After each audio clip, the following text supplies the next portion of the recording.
have another question. I think this one comes from Lee as well. And if anyone else, we got 20 minutes left, folks. So if you have a burning question, this is your chance you can put it in the chat room and we can get to it. So confidentiality.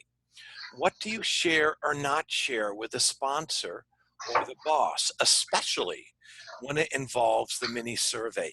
Thank you, Lee. That's a very good question. Chris. Okay. Again, going back to what I said at the beginning, I'm a coach that works and I don't get paid until the end, and I only get paid if there's improvement as seen on the mini survey by the stakeholders. So in theory, I have to share that action plan with somebody so that they can see it. I will tell you in the last 12 or 13 years of doing this, I have never had to share it with anybody because it's clear to everybody what's different.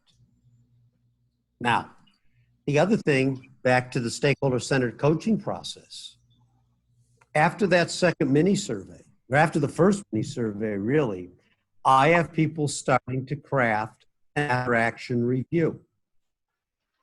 And what I tell people, the after-action review is really your story. It's your story about what did you set out to do, the 4 questions. What did you set out to do? Collaborate more effectively. Well, what actually happened? And how did it happen? That's where you can take information within the mini survey and you can say, you know, my average score on a scale of -3 to +3 was 2.4. These are written comments that people said. Well, you're not identifying anybody. And so what actually happened? How did it happen? You craft your story. I help people think it through. There's samples all over my webpage. All over my webpage of mini surveys and after-action reviews. Third question is, what insights have you gained over the last year of doing this? And number 4, what are you going to do to maximize this investment of time and money? Answer those 4 questions. Tell your story. And I have them share that story, certainly with their sponsor, HR, their boss. Most people send it out to all of their stakeholders, and it's basically saying what? Thank you.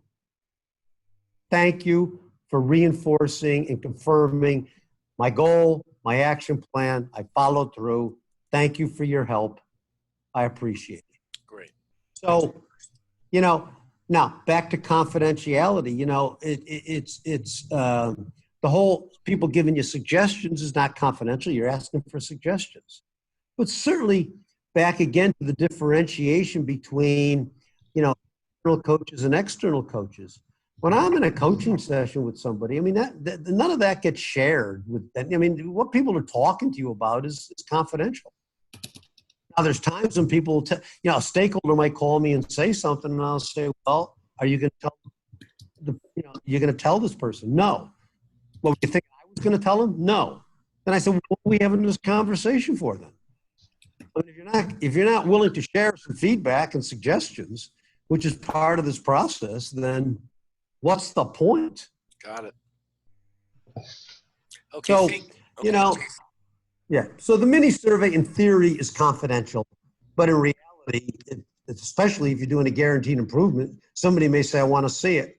And I haven't had anybody ever ask for it in years and years and years.